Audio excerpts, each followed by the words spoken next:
So I think we're going to make a start. If anyone else comes in, they can join at the time. So welcome to the, I think, 7th event on the Wakefield Bounce Back Week agenda. It's been an amazing week so far. We have loads of recordings of all of the events that we've already been running. All of them are available on wakefieldbouncebackweek.co.uk and they'll be shared on social throughout the week as well, and probably into next week. Wakefield Bounce Back Week is all about the celebration of the economic recovery that's happening in the local region. As we know, the past year has been particularly difficult for some individuals and particularly businesses. It's also been disproportionately difficult for businesses in the north, and what we're looking to do is celebrate businesses in the Wakefield region and our camaraderie, our collaboration, and how we're supporting each other as business people. Today, it's inspirational growth stories. I've really been looking forward to this one. Our panelists today aren't just going to talk about how great they are and how wonderful they've done this year. They're going to talk about the adversity, how they've pivoted, how they've innovated, and they've got loads of great tactical, inspirational advice for all of our viewers and all of the people who are going to come to view this later as well. It's going to be a great resource, and hopefully we'll come out the end of it feeling inspired and invigorated. So who we've got on today is we've got Ben Barker. He's founder of Gecko, among many other businesses that we know. We've got Danny Lacey. He's the CEO and founder of Starter Media. He's just popped into video now. And finally, we've got Jill Laidler. She's the group editor and founding partner at Topic UK and Yorkshire Businesswomen. So big fan of Jill and everything that she does, big supporter. What we're going to do is we're going to go through each of our panelists. They're going to give 10-15 minutes story about their journey, what they've done this year, how they've innovated, and then we're going to have a Q&A session at the end. So any questions, comments, please use the chat function, please use the Q&A function. Let me know who your question's for and we'll pose that to our speakers at the panel at the end. So I'm going to go straight on to you, Ben. Please give us a bit of an introduction to who you are, a bit of a background, how you got to Gecko, and what you've been doing this year. Yeah, sure. So I'm Ben Barker. So I'm founder of Gecko, and I'm also founder of Artemis, so Artemis Brew Limited. Just to give you a bit of history on kind of Artemis and me and kind of where I started and how I got to Gecko. I launched Artemis back in 2015. Now Artemis is a ready-to-drink cold brew coffee company. We specialise in kind of ready-to-drink cold brew in bottles. We also do coffee concentrate. We do nitro coffee, which is coffee that's served on tap like a Guinness, so it pours with a head. You get creamy coffee but with no calories or sugar. And then we went on to make such products like nitro espresso martini and just kind of expanded the portfolio. We, like I said, started that in 2015. I was sole founder with that business. We didn't raise any external investment. I bootstrapped the business. We took a small loan in year 3. We had about 4 products, and we kind of, our USP was that we were the innovator in the coffee market, really. We pioneered and introduced cold brew coffee into the UK, along with kind of another company that started at the same time as us down in London, and rode the wave for about 4 or 5 years. We grew the team up to on and off around 5 to 6 people, and won various different awards personally and with the business. Some actually I've seen John Gilbert's here from the FSB Awards. Many other ones, and we basically then entered a consolidation period, luckily just as we were kind of coming up to COVID, but it was still a very difficult period. And what it meant for us is that we went from 5 people down to 3, 2 of which were flexible hours and part-time, and that was to suit them. It wasn't a bad deal. It'd been something we'd had for 5 years. And then basically we chose to do that because some products were working, some weren't. We'd gone on the growth cycle. We'd brought somebody into the business on a loan to push into driving sales. And the channels that we expected to work weren't working really. So we kind of said, right, this year we'll take a pause, look at what's happening and try and work out if we need to change something and how we go forward. And we basically decided that the way forward would be pushing nitro espresso martini rentals to weddings. So we'd organically received about 5 or 6 bookings just from people that had seen the business and seen the product at events. And they wanted our dispense fridge, which is just kind of like a little kegerator, and our nitro espresso martini on draft. So this is an espresso martini that pours out of a tap with a head. Espresso martini in 10 seconds, as opposed to waiting 2.5, 3 minutes in a bar. Great proposition for weddings. So we actually booked to do a big wedding conference and Northern Bar and Restaurant, which is two big hospitality events. And then we paid the money, we'd made the stock. We had 80 litres, which is about 700 espresso martinis made up. And COVID hit in its full force. The events got cancelled. One of which got cancelled on the morning of the event, which was pretty tough. And that's kind of when our really tough period started. Our business is 99% B2B. We supply cocktail bars, restaurants, farm shops, coffee shops. All of those shut down. So our revenue went to zero. And, you know, on top of that, we just heavily invested in this kind of secondary sales channel that we thought was going to be big. So we had to move quick. And I looked at potentially avenues that we could go down. It seemed as though we were one of the first people to look at producing sanitizer. I actually came across the need for local businesses to be producing it because my partner is a dentist, and it kind of struck the dental surgeries one of the first people to see issues with this, because they actually go through a lot of sanitizer but don't get it through the main supply chains that the NHS use. So they procure directly and independently.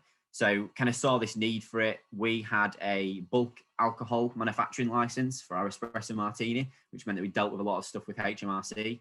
So I spoke to our officer, and within 2 weeks, we got everything set up to produce World Health Organization approved sanitizer. And it basically saved us.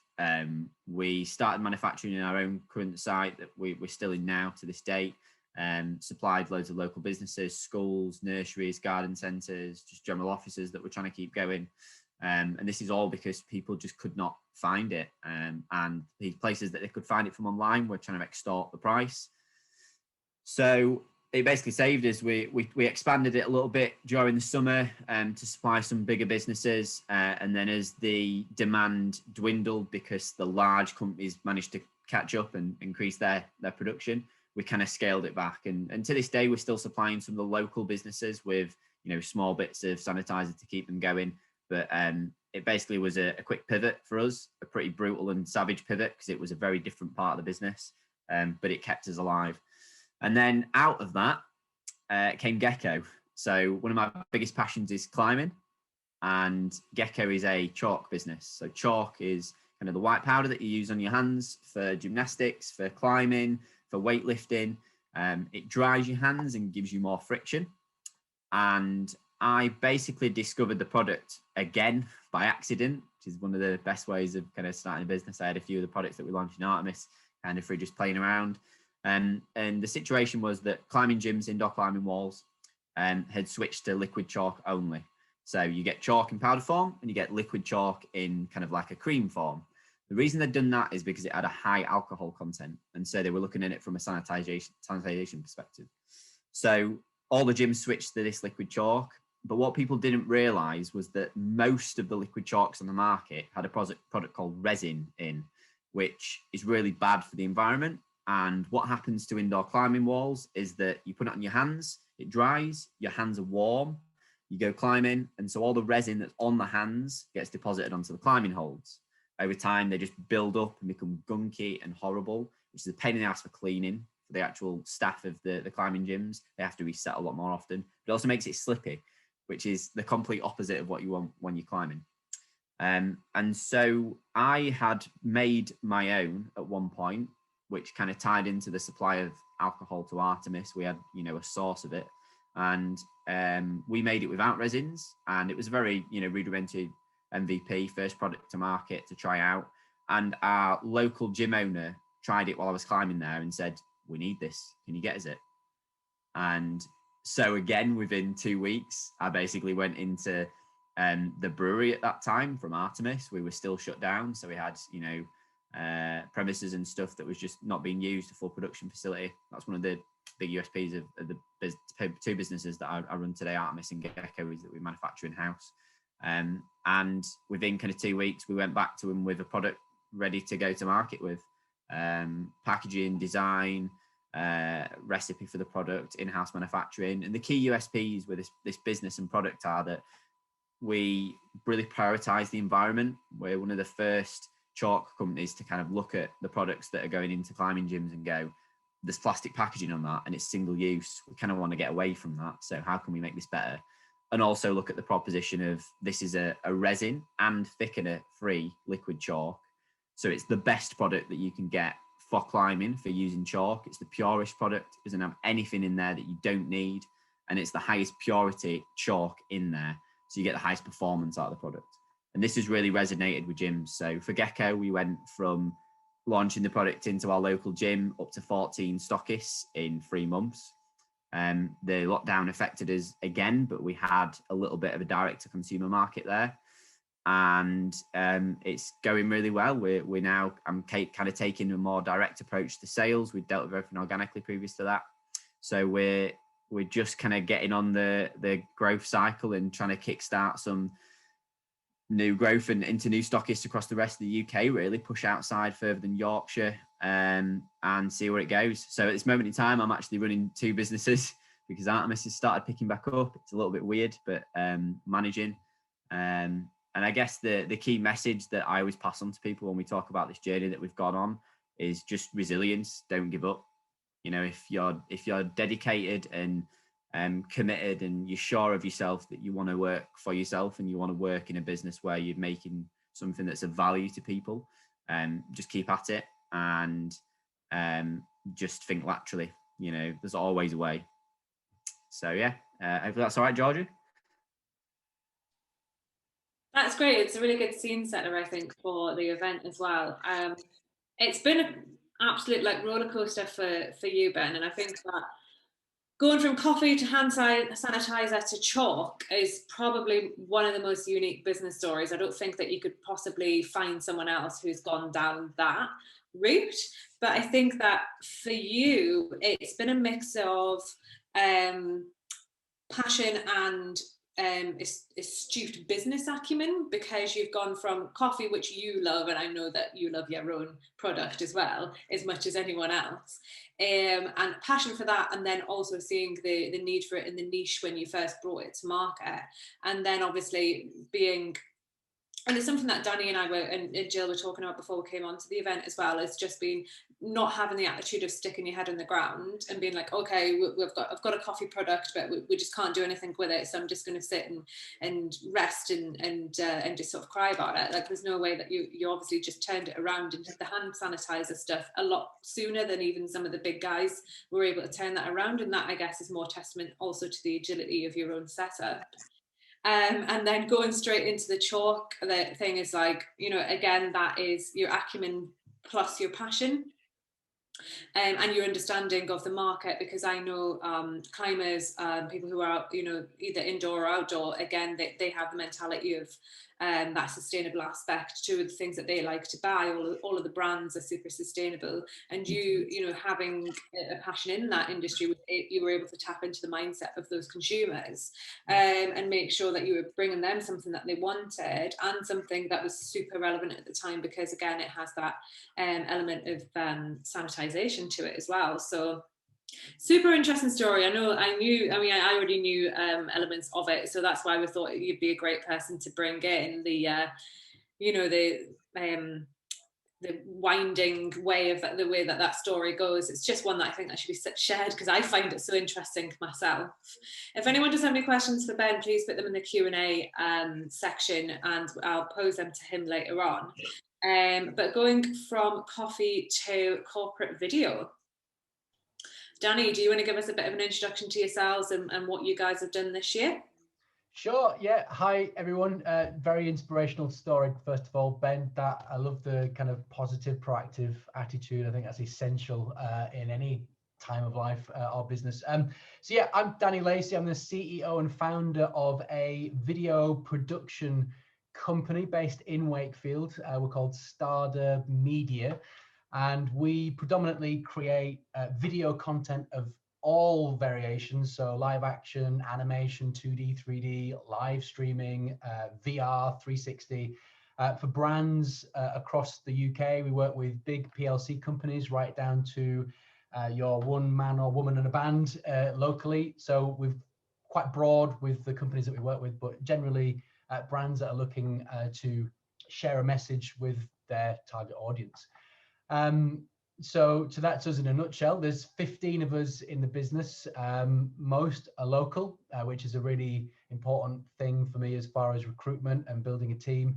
The majority of the team that we have live within Wakefield and the district. And I guess to go straight into how we've been getting on. So the last year we've experienced our biggest growth period that we've encountered ever in the history of the business, which is quite strange to hear because of COVID and everything that you would expect businesses to experience going into COVID. And when COVID hit, it was devastating on obviously so many different levels. And so having to deal with all the personal stuff that comes with it, but then running a business as you're about to head into this period of lockdown and extreme uncertainty was very worrying. Having just come through, and I'm on this entrepreneurial roller coaster that is growing a business, and it is a roller coaster. And for anybody watching that's running a business, you'll know that it doesn't matter how big you are or how small you are, you go through it. You go through all the physical, mental, every other aspect of running a business. And we'd just come through a tough period as a business a few years ago where we had to pivot and restructure as a company because of a few issues we had with some of our clients. One of them went into administration, owing us a load of money. So we'd just come through that and we were starting to grow again, and then COVID came along. So it was very stressful. That said, we ended up having one of the most successful periods of growth for the business. And I can attribute that to a few things. I think it's having the right mindset. So at the onset of COVID, obviously it was panic stations, but then it was like, right, okay, that's the deal, those are the breaks. Let's now figure out how we're going to survive through this and not become another statistic. So we just got proactive. We were actively selling. I was actively recruiting during this moment in the company's business. We were recruiting. We'd recruited a marketing person to help us get the words, to get the name out there and to increase the visibility. And you can probably hear my son in the background. He's at home with us at the minute. He's having one of those days today, which just adds to the whole life experience. But we had a really busy moment. So we'd hired proactively instead of doing what most companies would do and scrape back to try and cope with the potential impending issues that COVID was bringing along. We were actively hiring. We were actively looking at the business. This was an opportunity for us because we had a little period where a lot of filming projects were getting cancelled because obviously of COVID restrictions. So we had a little bit of downtime at the beginning, and we, instead of all sitting around panicking, we utilized that time to do the things that have been on the to-do list forever and a day. So the website needed looking at, some of our internal processes and structures needed looking at, and several other things. So we did that, and during that process we got re-energized, I guess, as to what the possibilities are for this business. And then suddenly, with all this effort that we were putting in on hiring, so I hired right in the thick of it, I hired a director of business development, massive investment for the business, and it paid off immediately. This person's job is responsible for bringing in new clients, finding new opportunities out there for the business and the services that we offer. And so it wasn't just counting and focused on me, because, you know, as a business owner, and this is something that I talk about a lot, I share an awful lot of my journey online. You know, I've got a website, I've got a series on YouTube that shares everything. I'm literally hanging everything out there for people to see, because I think it's really important. So I was going through my own personal things. You know, you go through ebbs and flows as a business owner. You can't always be switched on. It's impossible. I don't care who you are. So having a team around you which I was fortunate to have, to enable me to have those moments where I'm like, I'm not feeling it today because I've got all these things to cope with. But having a team there that could support you and do the things that needed to be done to grow the business and to keep it going was massively helpful. So we invested in that. It paid off immediately with new clients coming in. And then we also invested in a marketing manager to help us increase the visibility of the business. So we could have buried our head in the sand and just reduced the size of the business to cope, but instead we went the complete opposite direction. And luckily for us, it paid off. We also have quite a few clients in the healthcare sector, which was very helpful for us. Even though it wasn't the main reason that we came through COVID as we did, it certainly played a factor. So we've got a lot of healthcare clients who obviously during COVID have a huge voice and they need to be heard, and they've got a lot of messages to get out there. So we got really busy with the demand on video and other services. But we also added services to so we were predominantly video, again, TV commercials, corporate video, all that sort of thing. But we also pivoted slightly during COVID, and we were offering our clients more. So we were doing graphic design now and other marketing services, because what happens when you create a video, we hand it over to the client, and the first thing the client says is, what do I do with this video now?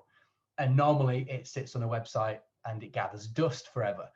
And we discovered that actually there was a conversation to be had there, and then that would soon be followed up with, well, can you guys help us distribute this video? And we have experience in-house of marketing and distribution.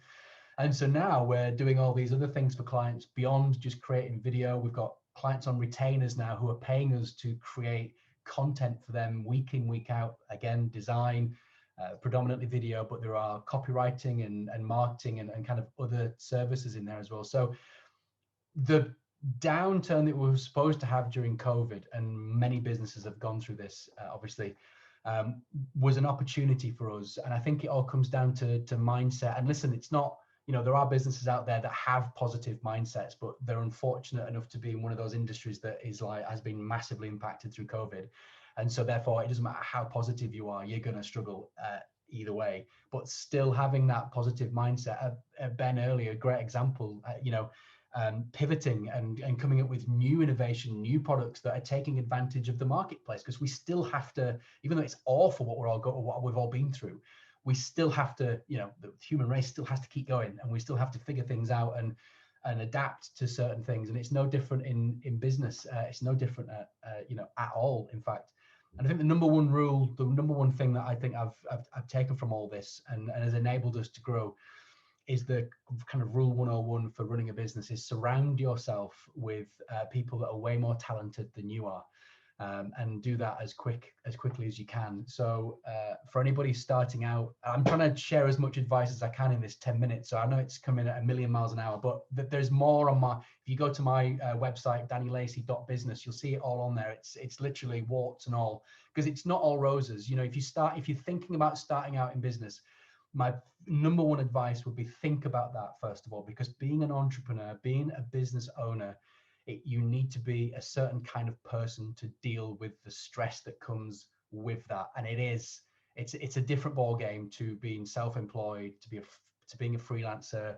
It just comes with so much with it. And so you need to figure out, are you a business owner? Are you a self-employed person, a freelancer, or do you want the benefits and the security of working for somebody and then becoming an employee? Just as important as all the other sectors that I've spoken about, finding talent for your business is super, super important. So I think that's one thing to definitely focus on and look at, because it's become a bit of a buzzword at the minute as entrepreneurship. Everybody wants to be an entrepreneur. Everybody wants to be a business owner, because it's, wow, I can make my own money and I can do my own thing. And it's like, whoa, not as easy as that at all. Trust me, from somebody who's gone through every aspect of growing a business, from working in my spare room at home, which is where it all started. And then I got to a moment in my business where I was happy working on my own as a self-employed freelancer. A moment happened, and I call these spike moments, and everybody gets them. So I had a client approach me on Christmas Eve, I remember it well, 2014, and they said, we want to set up a TV channel on Sky TV, and we want you guys to set the studios up in Wakefield. We want you to create the content and manage everything. And it was a big 6-figure contract. And right there, I had to make a decision. Do I go in on this and then just go all in on business and work on staff, officers, other clients?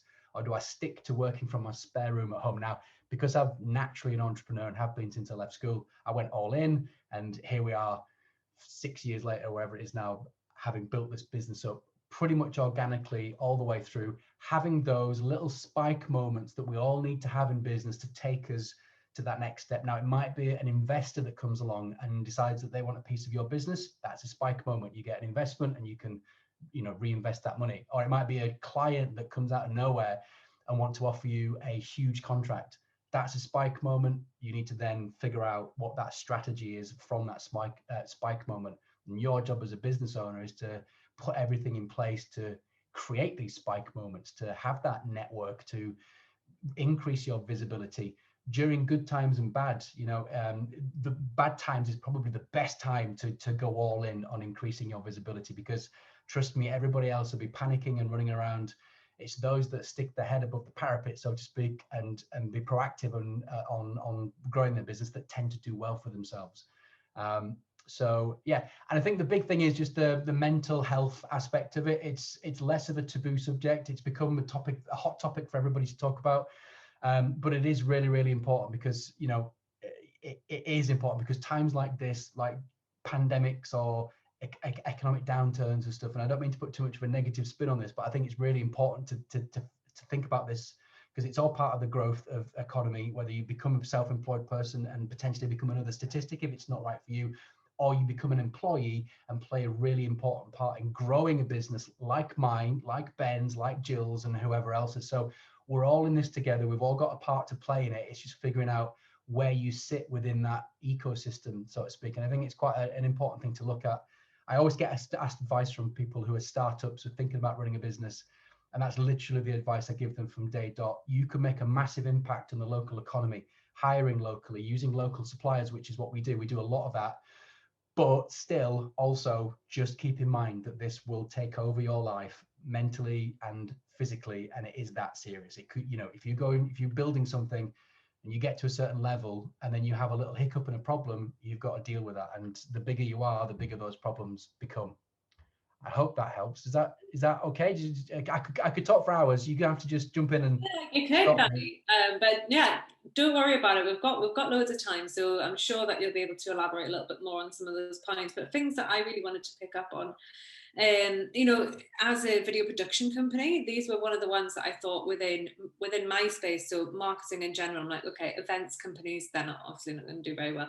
Video production, they need to be on site, they need to be doing better. I'm just like, they're not going to do better. So I think that's specifically your niche within marketing. You've done so well for what you do, because I know that a lot of video production companies have not done the same. And I think as well, obviously the proactive mindset, exactly the same as Ben. It's like a carbon copy. It's one of those things that's like the people who went and were proactive.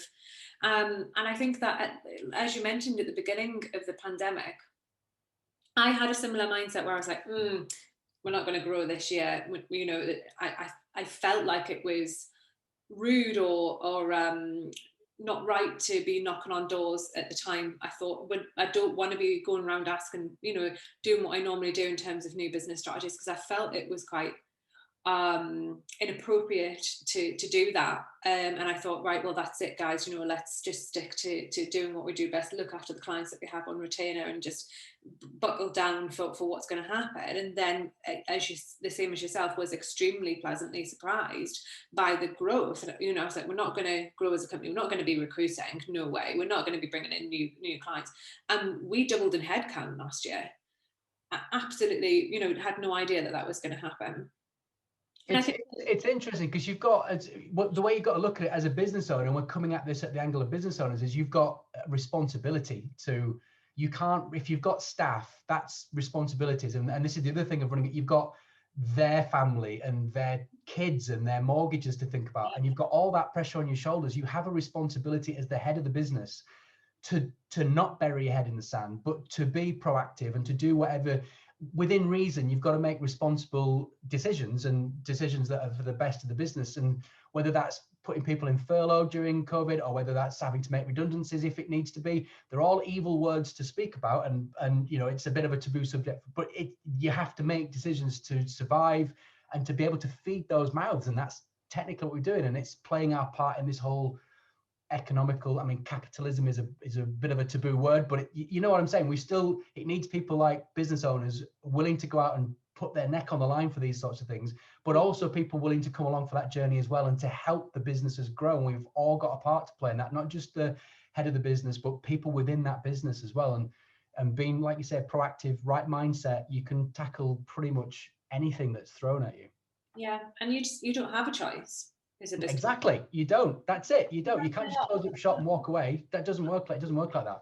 Choice. And I think one of the points that we brought up in the wellness webinar actually that we had yesterday was, and it was a point that we had some great speakers, but it was a point that was really pertinent again to my journey last year, was the wellness piece was so pertinent to the entire year, because people were working from home and you didn't really know how things were going in terms of your culture, and people were really feeling it when it, you know, went into all the different lockdowns. But for me, you have so much pressure, and as a single director in the company, you know, sole business owner, you feel all that pressure on your shoulders every single day, and you forget sometimes that the people working for you are people themselves, and they've actually got your back. And something that I brought up yesterday was they're not a responsibility, but there is an onus on your team to look after you as well. And people being like, do you know what, I want to just give my boss the day off today because I think that they're going to have a nervous breakdown. And my team were really good to me, and I never, you know, I was ferociously looking after them and supporting them because it's what you do. And I never ever expected for anything back. But I had a really tough time at the beginning of the year, and I got like a care package through the post from my staff, and it absolutely was unexpected, but it was so appreciated. And that mental health side of running your own business, it's absolutely hell for leather, but looking after yourself is so important. And if you've got the right team behind you, do you know what, you're going to actually receive a hell of a lot of support from them. Yeah, and that's a great start, and that's it. And do you know what, it's all about being honest and truthful with people. So you're a human being at the end of the day, and entrepreneurs and business owners are a kind of different kind of breed, right? We have so much stuff to deal with that not everybody will understand where our heads are at. People don't support it, understand it. Your partners will be like, you're crazy. You get all of that, because unless you're in it, you can't really explain it. So the best thing to do is to be, and it's all part of company culture. We do the same with our team. I share what I'm going through and what I have to experience and how hard it is to keep the business going. I mentioned a couple of years ago when we had some really difficult, a rough period for the business, we were just honest about it. It's like, guys, we're going to have to maneuver here because we're experiencing these problems, and it's difficult for me to have to do this, but blah, blah, blah. And the support, they appreciate that. And it's because they're just as important as you are in the business, if not more important. And it's getting that across. There are business owners out there that are completely different, and they'll just take advantage and they don't care. And unfortunately, there's people like that. But generally, especially businesses maybe of our size, the smaller size, that we don't look at people as a number. We actually really care about them. And I'm not going through this for the fun of it, for giggles, putting myself through the stress. I'm trying to create careers and livelihoods, and the team that we've got are great. They've got mortgages and kids and all these things. And it's amazing when I'm hearing them talk about that sort of stuff. And believe it or not, that drives me. I love that side of what I do, being able to create jobs. And some of the team have been with me for like 6-7 years, and that means so much. And, seeing them, develop and grow as individuals and being a part of that journey, it's fantastic. It's great. I love it. So I'm going to move on to Jill. We'll have more chats after this. If anyone does have any questions for Ben, Danny or Jill, please use that chat function or the Q&A function. Any comments or anything, please feel free to share. Even if it's anything to do with your own story, we'd love to hear any feedback. Jill, I'm going to move on to you. If you want to give us a bit of an intro to yourself, to Topic, Yorkshire Businesswoman, and what you do and what you've been up to this year.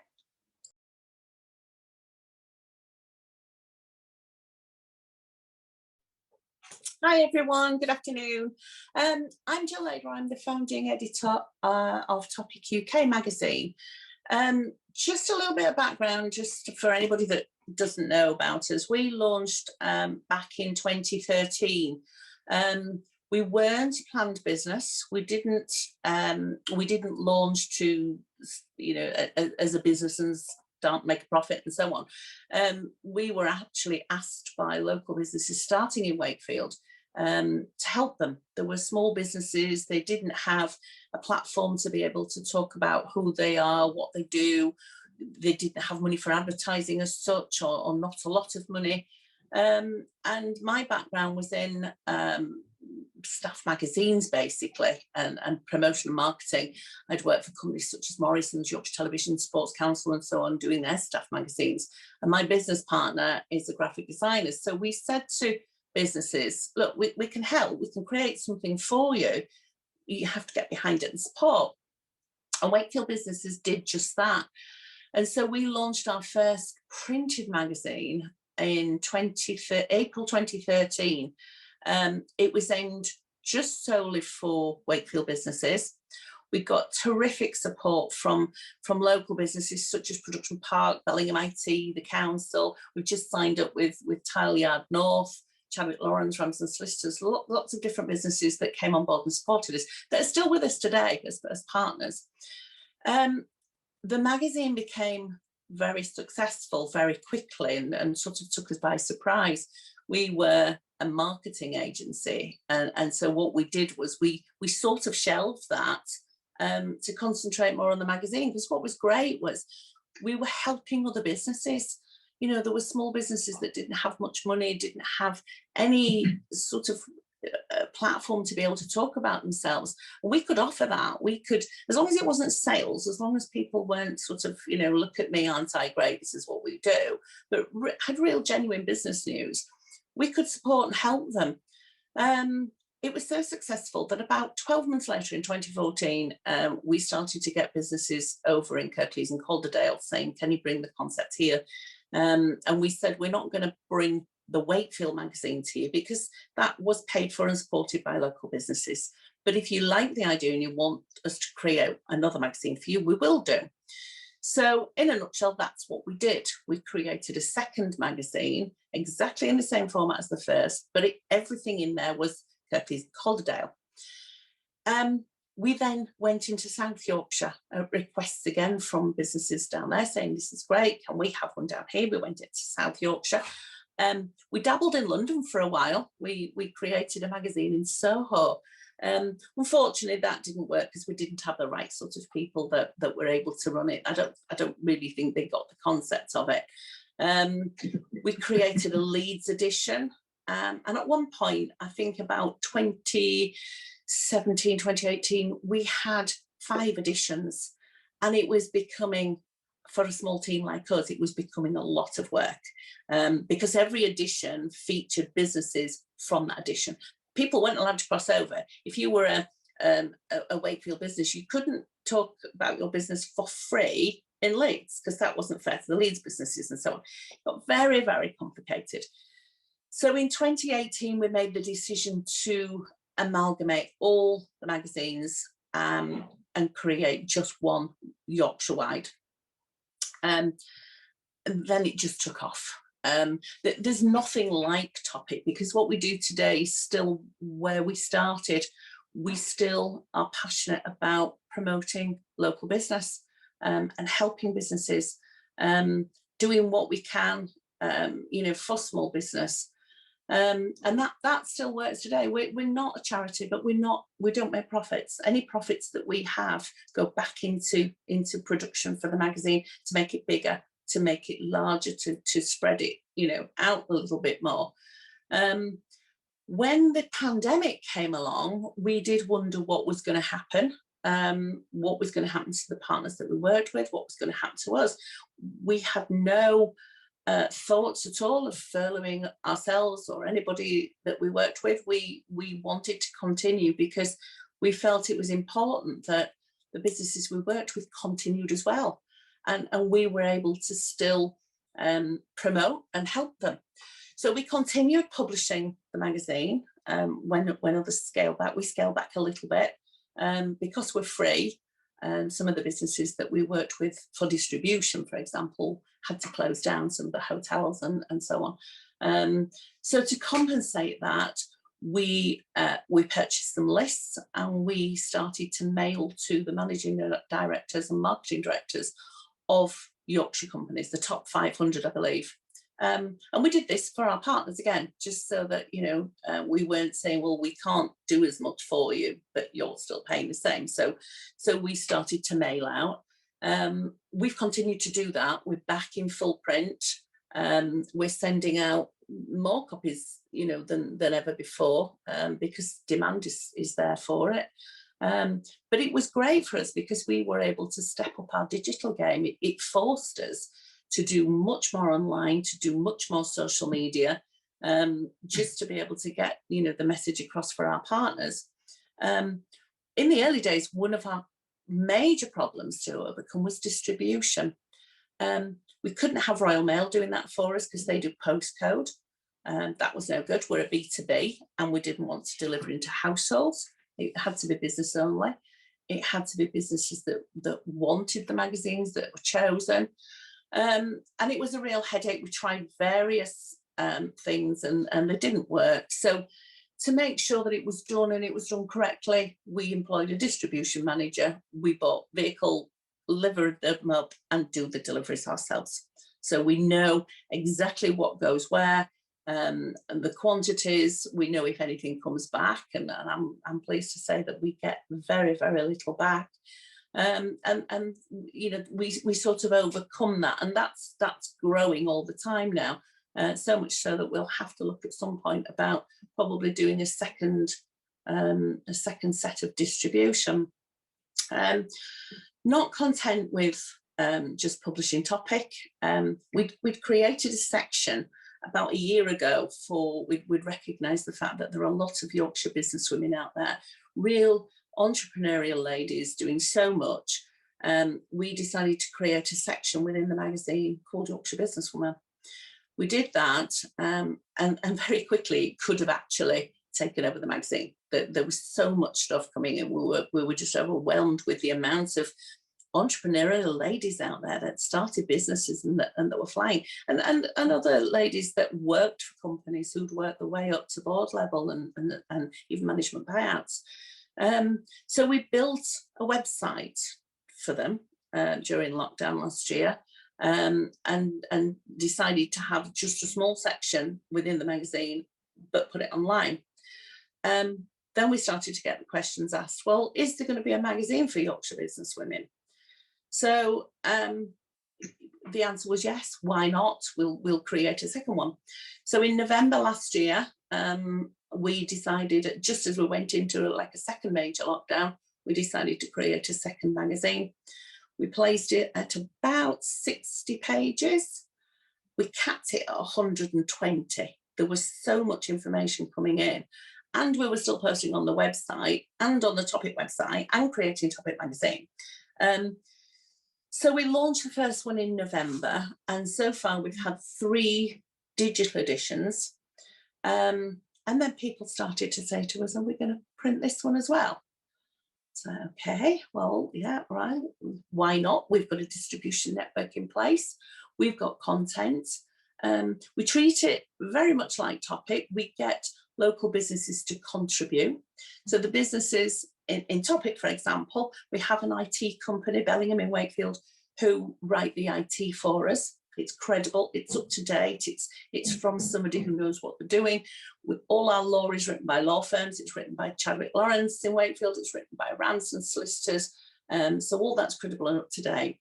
So we follow the same concept in Yorkshire Businesswoman. We get ladies who are specialists in their field to come and talk to us about, you know, what they can do to help others. So it's not sales, it's hopefully information and help from business ladies to another. This then created another project. Why not create a business club for ladies? Why not get all these ladies together in one place and let them share and help one another and so on? So we launched the Yorkshire Businesswoman Members Club. That is very new. We launched that in April this year. There is a dedicated space on the website for our members only. They pay a monthly subscription, but then we are putting on face-to-face networking events, which will be free. So our first one is at the Dakota in Leeds next Friday, and that will be the launch, official launch, if you like, of the magazine, although we will be taking with us the first print edition of the 4th magazine. So that will be in everybody's goodie bags and so on. We've got some great guest speakers. One of our partners is Nikki Chance-Thompson from the Peace Hall, and Nikki's going to come along and talk for us. And we've got the lovely Amanda Owen joining us, the Yorkshire Shepherdess, and Christine Talbot from Calendar. There's quite a few high-profile people coming along to support us who are also ambassadors for Yorkshire Businesswoman. So during lockdown, we were actually busier than we've ever been, because it was more important for us to keep going to be able to support the businesses that we also support every day. We needed to constantly keep going, just to keep supporting those businesses, because some of them had nothing during lockdown. They were trying to keep going, but they'd nowhere to shout about it and say, hey, we're still here, we're still working, come and, we can help you. They had nothing. So it was important for us to say, well, right, okay, keep sending your information to us. We'll put it out online. We'll put it out in print. We'll put it across social media channels. We'll do everything we can. And our workload on terms of press releases went from somewhere in the region of 100 a day to maybe 250 a day now. And that's from all over the country.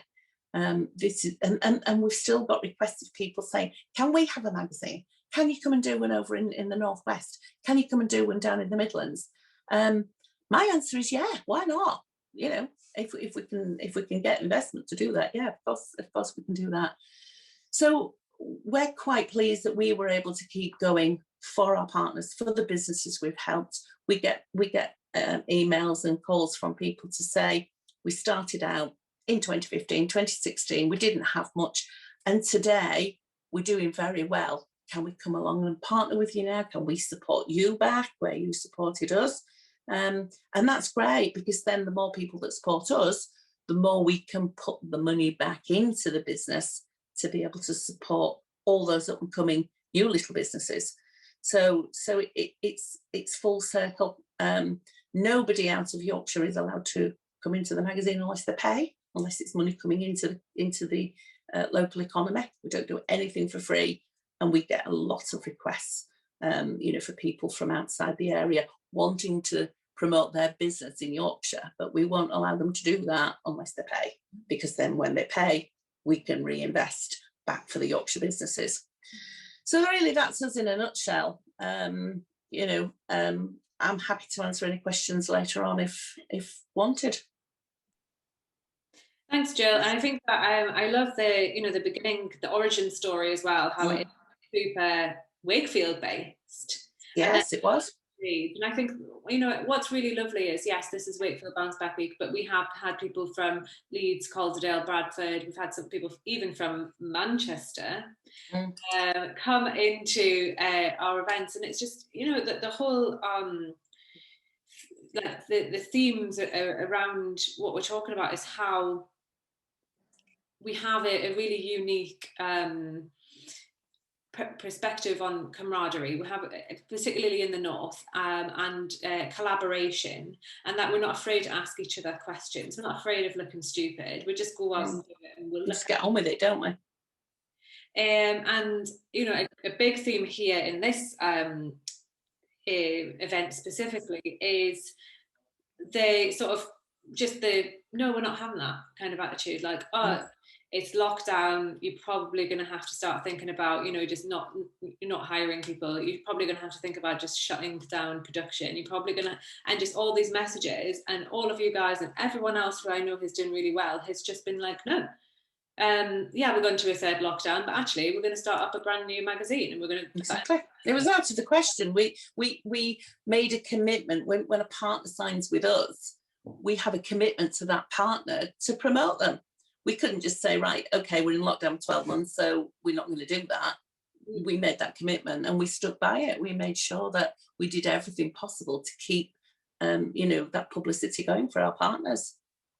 And I think that what I've found as well from everyone that was spoken to is the people who have, during the toughest times, instead of concentrating on themselves, they've gone and serviced, or they've gone above and beyond for their clients. They've not just thought, oh, what's going to happen to my business? They've thought, oh, I've got 20 clients who really need my support right now. So they've gone rely on you to help their clients, their contacts, their network. They've thought, oh, how can I help in this situation?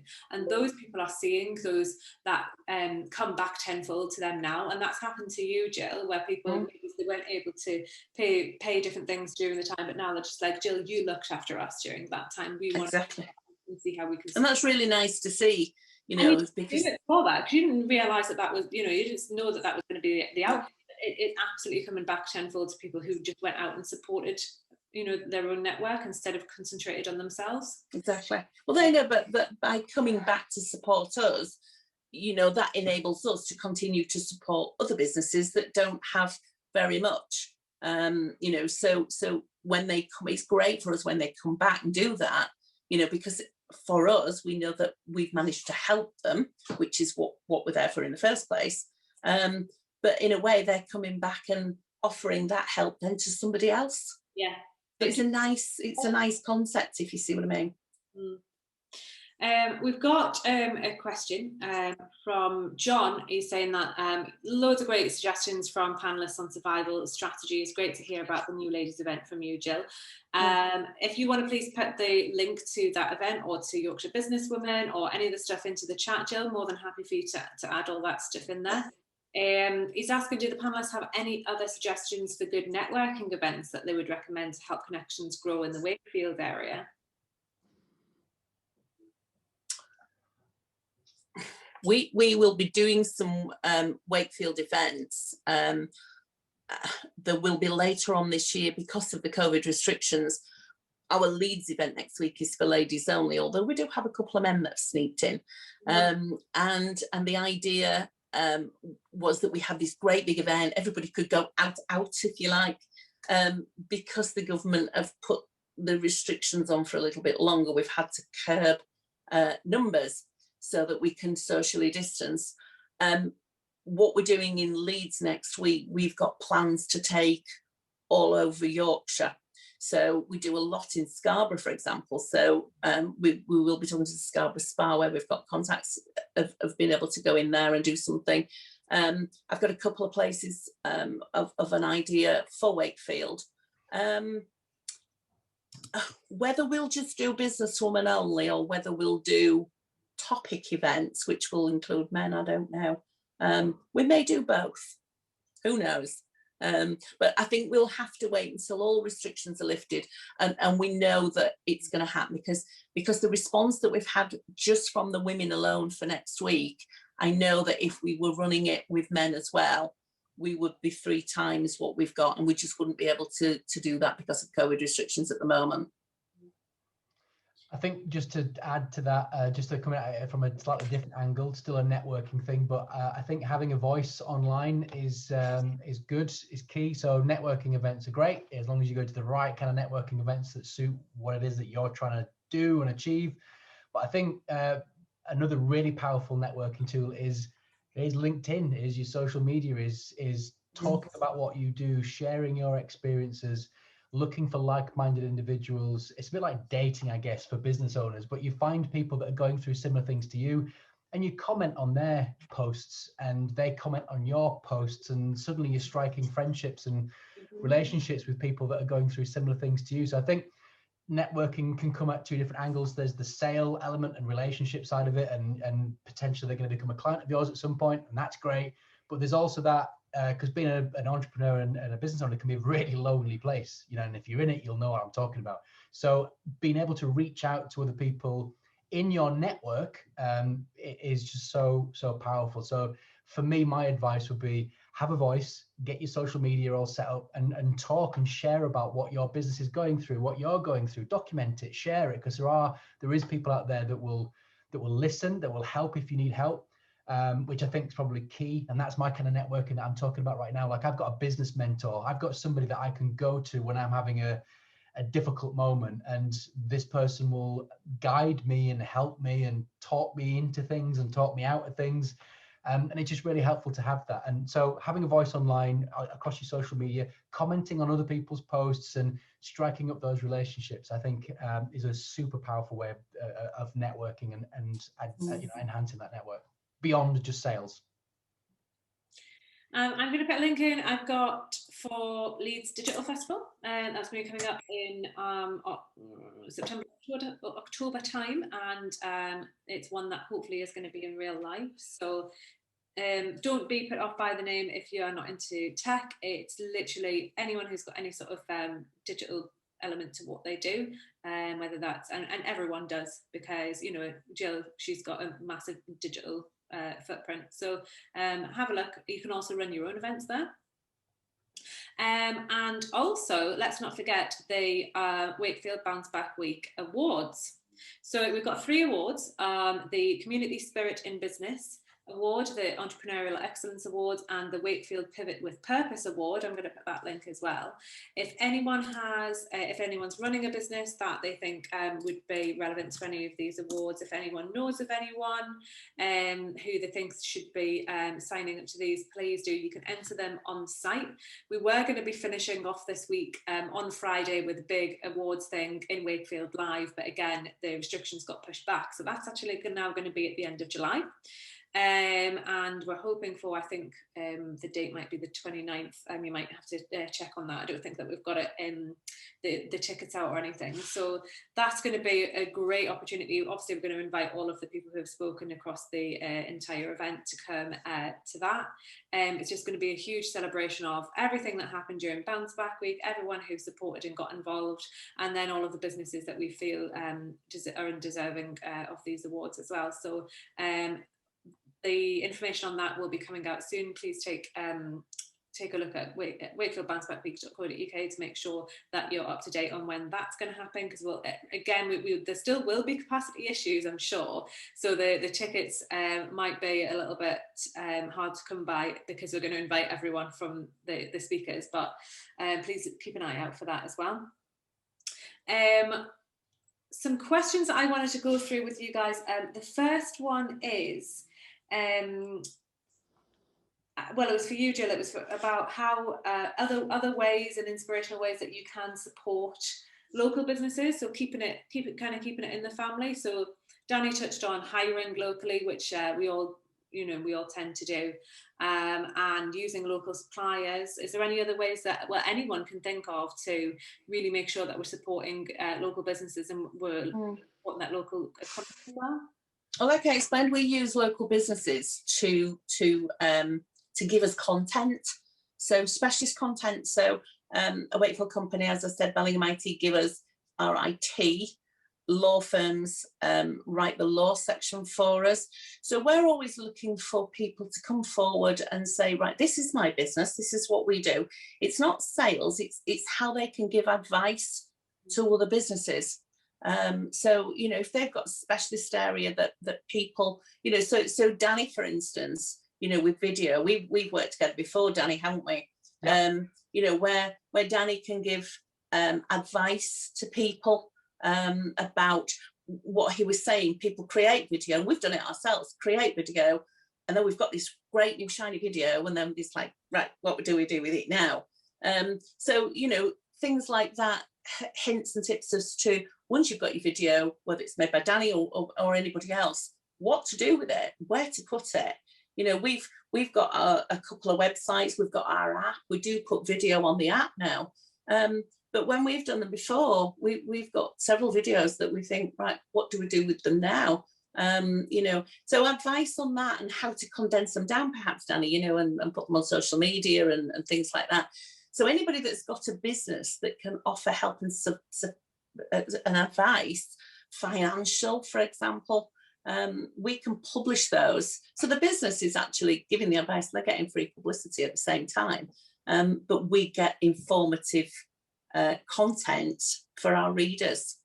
So we're always happy to have that. And if we've already got someone, sometimes they might be exclusive, we can run things on the website. We've got the app, we can put things out on the app. So we're always happy to talk to anybody, basically, and offer a service, because we are marketeers and PR. That's what we're trained in. we can, as well as the magazine, we can actually help people with their marketing and PR. So, you know, if someone sends us a press release, one of our partners sends us a press release, we publish it, but then we're not, again, sending it out to all the other media in the area as well, where we've got contacts. You know, we're not exclusive. We'll share. It's important to share the information of the business that we're working with, and not just keep it for ourselves. We'll spread it around. So we're always happy to talk to people about how we can help them. And I will say as well, being in PR, particularly in Yorkshire, the business PR world is very, very responsive. Like, not just, you know, we talk about Topic, obviously, because you're here, but the Yorkshire Post, the Business Desk, Insider Media, all these great publications, they are very, very receptive to people doing very well. And if you've got a business update, make sure to send it out, shout about it. Oh, exactly. Send it to an editor. You know, they might not be able to pick it up, because I can't even imagine what Jill's inbox looks like on a daily basis. But do, you know, don't be afraid to like be really proud of what you've done. And I think that's kind of the theme of this event in general as well. Is we found it a little bit inappropriate initially to say, well, we did great during the pandemic, but it's not about blowing your own horn. It's about explaining how you did that and trying to inspire other people to do the same. So if you go out to press and say, you know, we've doubled in headcount this year, it's not being like, oh, look at how great we are. It's because we did this and this, and developing that thought leadership that Jill's trying to explain as well. Did you have a comment on that, Danny? Yeah, I think it just goes back to something I was saying earlier about, I mean, for me, content is king, and you don't have to be a video production company or a copywriter or any of that to be able to create content. You've got knowledge in your own business. We've done webinars on this, and we tend to share a lot of advice online for free. If you check out our Starter Media social media channels, you'll see it. There's just advice plenty, but yeah, you don't need to be a content creation machine to be able to create content. You've got this smartphone. This is a media center right on your phone. And you've got knowledge in your own business. So talk about your business, talk about it online openly, give advice away for free.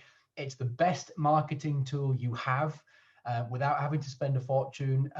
You know, you'll get to a point where you will need to outsource your marketing because you're not a marketeer, and that is a specialist area, and it's a specialist skill set.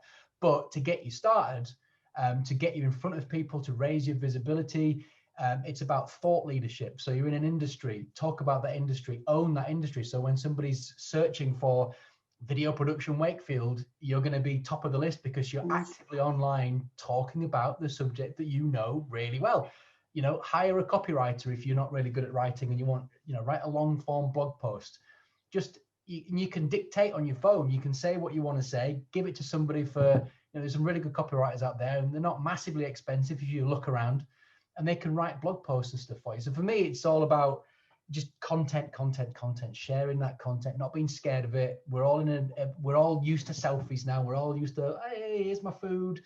You know, we're not scared of it anymore. And so, you know, film. It's brand awareness, Danny, isn't it? You know, yeah. And we say that to people, you know, people come along with us and they'll say, well, you know, we've done a month or two and we've not had any business. And it's like, just a minute, that's not how it works.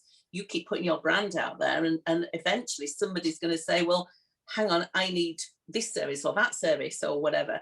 Where are they going to go to? They're going to go to the company that is constantly there, that is shouting about what they do, because that's the one that they'll remember. You know, in the olden days, you used to go through yellow pages looking for, you know, that's all gone. It's the businesses that you remember that do things differently, that shout about themselves, you know, and they're a good, solid business. That's what people want these days. It is good brand awareness. Consistency is key. Exactly. You can't just do a 1 week campaign and expect to get. Doesn't work.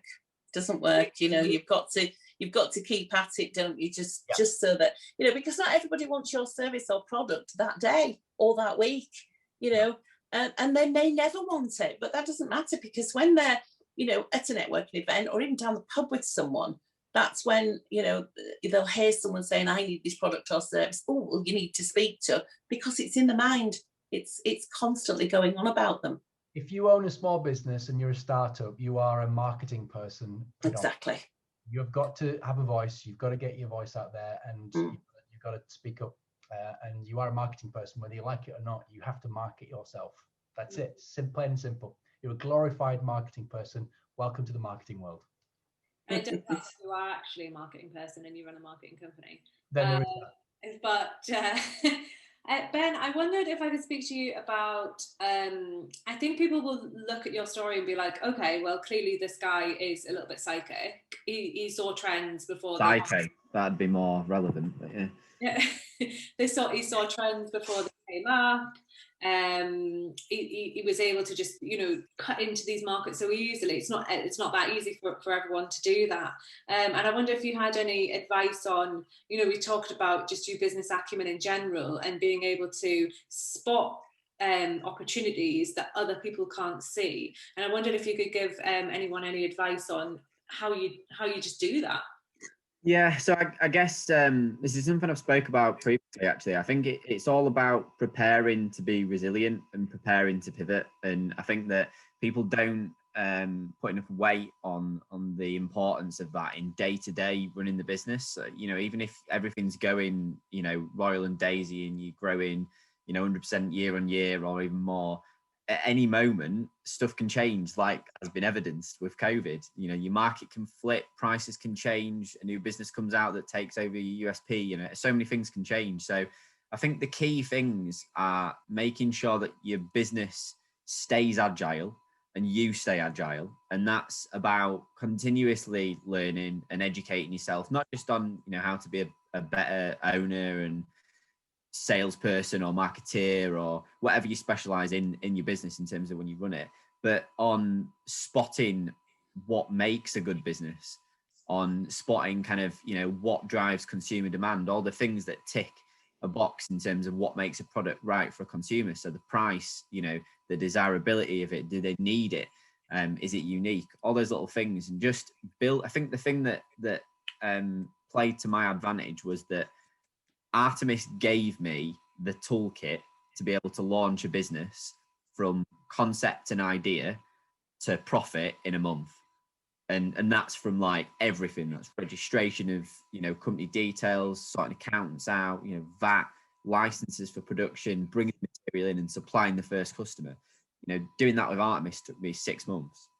And I think it's just about constantly building that ability to act fast. And look at stuff from a customer perspective and go, well, is this going to fit what they need right now? And is there a gap for it? And do you think that maybe what holds people back sometimes is just their stubbornness to think, well, no, this was my core business. I don't care if this is going really well. This is still my core business and this is what we're good at and this is what we're going to stick to, instead of being like just a little bit more agile in terms of their mindset about, and not just being precious about the baby sometimes. Yeah, 100%. And I think that was that would have been me in the second and third year of Artemis, and I think I developed that. It's just about failure, isn't it? It's about, in essence, Artemis was a failure compared to what we intended it to be when we started the business, which was a very large kind of growth brand that we would sell in 7 or 8 years, and it won't get to that level because we haven't fit the product market fit that we expected we would have done at the start, and at some point it's just about recognizing that. But I think that on that, people hate change, the world hates change, and it's really difficult to kind of become accustomed to change, but you have to. I think that's the thing. It's, if you shy away from doing something that feels uncomfortable and is different to what you've done already, you will never succeed, because literally that's what business is about. It's about, Danny mentioned it with the studio. A customer comes to you and asks for you to do something that you can't currently do, or you don't have the capacity to do it, or you don't have the equipment to do it. And you either go, nah, I'm too busy, I don't want to focus on that. I'm just going to focus on this thing that's not really earning me any money. Or you're going to go like, yeah, let's flip the boat, get some money in, try it out. And worst case scenario, it doesn't work. But there's always a balance on that risk perspective. But yeah, I think it's all about becoming comfortable with serious change, and I guess in being passionate about picking an outcome that isn't attached to what you think the business looks like or is. You know, my passion has very much developed from a passion for just coffee and this idea about supplying the best quality coffee to people in a bottle anywhere in the UK, to becoming passionate about business and creating ideas that are valued by people and that are unique and that don't compromise the quality and the integrity of a product just for profit. I think that's always a good win when you're trying to work out a product that's going to be successful. And I wonder if each of you, if we can go around and what we're now calling a spike moment, because Danny's coined that for us in the session. If you can maybe point to between, say, March 2020 to now, just one example of a spike moment, a light bulb moment, something that went really, really well despite adversity, despite what you thought was going to happen, and you just absolutely smashed it. Because that's what we're here to do. We're talking about inspirational growth stories. So let's just get really, really inspired. Danny, do you want to go first and tell us what you absolutely smashed this year? Working remotely. I was dreading it going into it. I was against it. I hate the idea of working remotely. I'd like everybody in the office so that we can all keep an eye on each other and support and help each other. It's just an OCD thing. And so I was dreading it when we went into lockdown. Worked a treat. I mean, we'll have to make tweaks to it. It's, you know, there's been a few issues lately with it, but generally, for the most part, for a good year or so, it worked solidly. The team were working efficiently, probably more efficiently than they were in the office. And it's just totally opened my eyes to a new way of working for the future that we're going to constantly look at tweaking. So flexibility, work-life balance, although I don't believe there is such thing as work-life balance. Work is life. You know, it's not a separate thing. You work for your life, and it's up to you how that life. It's the work-life balance is nonsense for me. But the flexibility for people to not have to panic about getting to work at 9 o'clock, having to sit in an hour's worth of traffic, road rage, and then being in a really bad mood before you get to work, and then the whole having to get home and see the kids for 40 minutes before they go to bed. It's just opened my eyes to a whole new way of working within the business, and that is definitely going to shape the future of how we work with staff, team, and the culture. So that was my ping moment throughout COVID. Amazing. Thanks, Danny. Jill, what was your ping moment? I think it had to be launching a new business, launching a new magazine, and a business club on top of that. So, you know, from an already busy magazine and business, going for, what the hell is the pandemic on, but we'll just do a new magazine and a business club, why not? And to see, you know, just since November, and we're now only into June, just to see that growth already, and the demand for it. It's grown arms and legs. It's not just an online thing anymore. It's not just exactly. It's a whole business club now. It's exactly just one thing to the next, and it's natural as well. You've not pushed it. It's just we didn't need to. It was there in the first place, so we created it from what was naturally coming in, and we haven't even really promoted it yet. I dread to think what will happen when we do promote it, because there's just some fantastic businesses out there run by women. Yeah.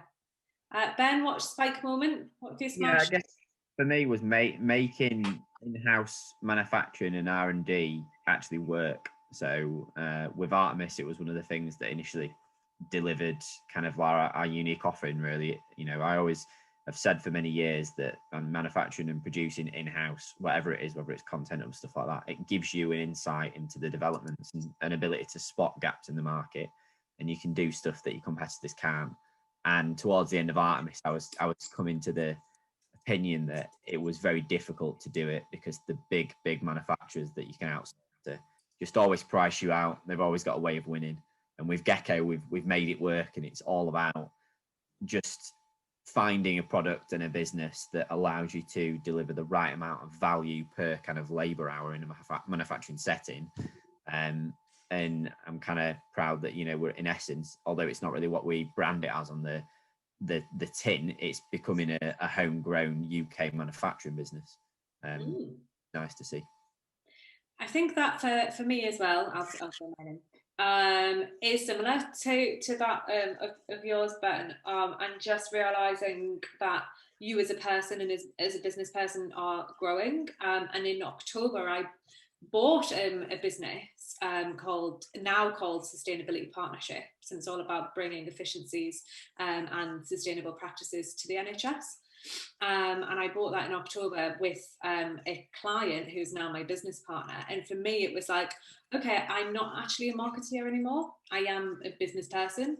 And this thing, Holston Marketing, that I love and have nurtured, it's got its own arms and legs. And I've got an amazing team who are actually able to run that. And now for me personally, this is the next stage of my life. And I was able to buy that company because of COVID and what had happened with the person who was running it and various, I mean, that, you know, I don't want to make success out of someone else's shortcomings, but that, you know, the whole situation allowed for me to create this new business. And now I'm just like, oh, I'm not a market. I'm out of the mindset of being like, I'm a marketeer who happens to own a marketing company. No, actually, I'm a business owner.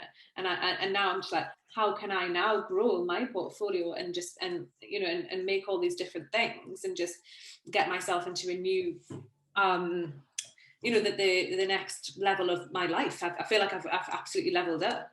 As a person and as a professional, and that's just you know, an amazing thing to have happen during such a terrible you know, time that we've had. So I'm going to leave it there for everyone, and I'm just going to go through some of the other events that we have coming up. So it's Thursday now.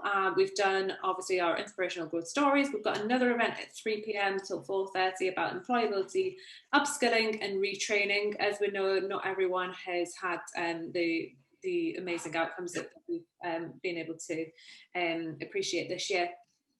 And there are a lot of things out there that people are able to upskill and retrain in. So we've got a really tactical webinar this afternoon on that. And then tomorrow we've got an equality and diversity in business webinar with a really, really great lineup on that as well, to talk about the various different elements of achieving diversity within business. So thank you so much to the panel. It's been such a great, inspirational, you know, the sun's come out now and I just feel like absolutely inspired, and oh well, it has in Allwoodley. I don't know about where I feel like absolutely inspired. I feel so happy that we're able to, you know, unashamedly be able to talk about the things that we've done, and everyone, you know, be there to cheerlead each other and you know, push each other forward to the next step of their business as well. So and thank you everyone who's joined today. I really appreciate the support. So for Jill, Danny, Ben, thanks so much for your time today, and this will be another one that's going to be on our website, wakefieldbouncebackweek.co.uk, and we'll speak to you again this afternoon. Thank you. Thanks very much. Thank you. Bye-bye. Thank you. Bye.